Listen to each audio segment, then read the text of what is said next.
ici, c'est un temple qui s'appelle Jirimsa. Jirimsa est connu par ce statue Bouddha du rocher naturel.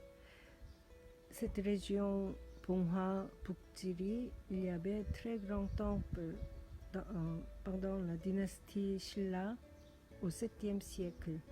Il y avait un très grand temple qui s'appelle Hanjal. Et autour de ce temple Hanjal, il y avait 27 petits temples existaient, 500 moines qui faisaient les méditations dans la région. Ce rocher était naturel. Ils ont choisi ce rocher pour créer le statue Bouddha. Ils ont gravé le rocher naturel pour faire un grand statue Bouddha. La particularité du statue Bouddha, pour protéger le rocher Bouddha, ils ont créé la maison en suivant la forme de le rocher, et ils ont fait le mur pour protéger les structures grenies en joignant les rochers qui se trouvaient de la région, et ils ont créé une chambre pour protéger le statue Bouddha. Le statue Bouddha, Mayabul, il s'appelle Mayabul, et c'est pas très détaillé, ils ont gravé modestement le plus naturel possible. Ils ont créé le visage très modeste et doux. Et derrière les rochers, le Bouddha, ils ont créé juste donné pour l'ambiance de la chambre. Et le visage de Bouddha, il a l'air très modeste. Ils ont créé la maison pour protéger le rocher en suivant le rocher naturel.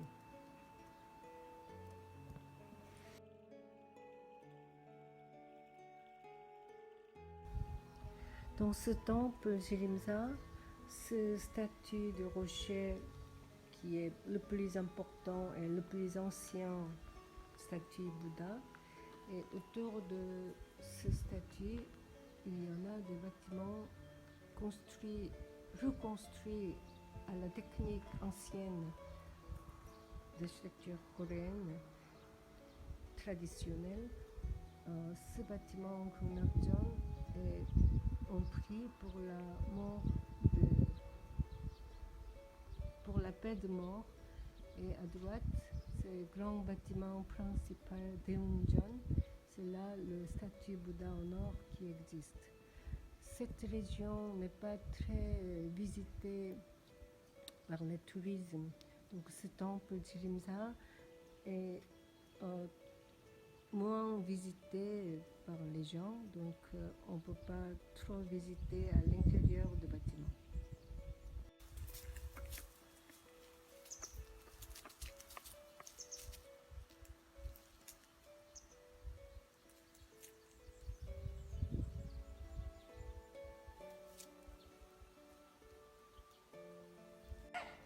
La fondation, la structure de grenier, la technique sèche de bière qui existe depuis le 7e siècle, ça reste toujours le même. Et la maison, le bâtiment construit récemment, mais en suivant la technique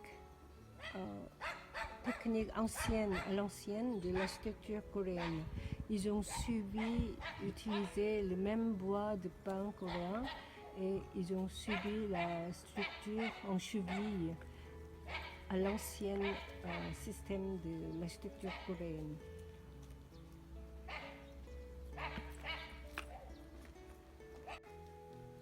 Ce temple Jirimsa est installé devant le rocher, la nature, et en suivant les rochers, ils ont construit le grand bâtiment principal Daeunjeon.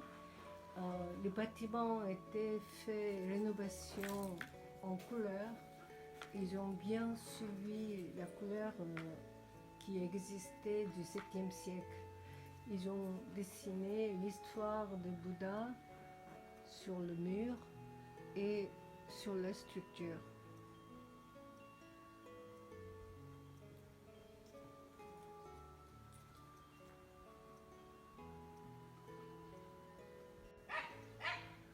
On voit l'intérieur de Daeunjeon, le grand bâtiment principal.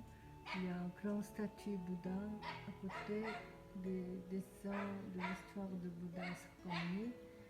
Et c'est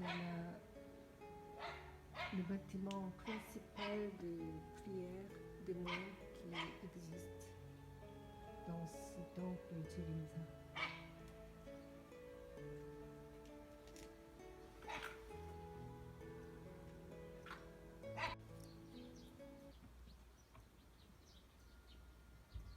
Ce bâtiment principal Daeunjeon a été rénové il n'y a pas longtemps.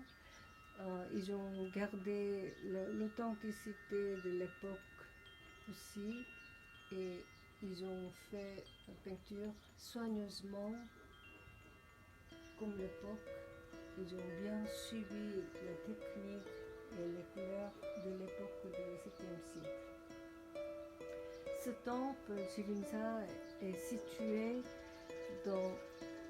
près du village et les visiteurs sont très accessibles à la prière et par rapport aux autres temples qui existent dans la montagne profonde, ce temple est plus près du village à côté.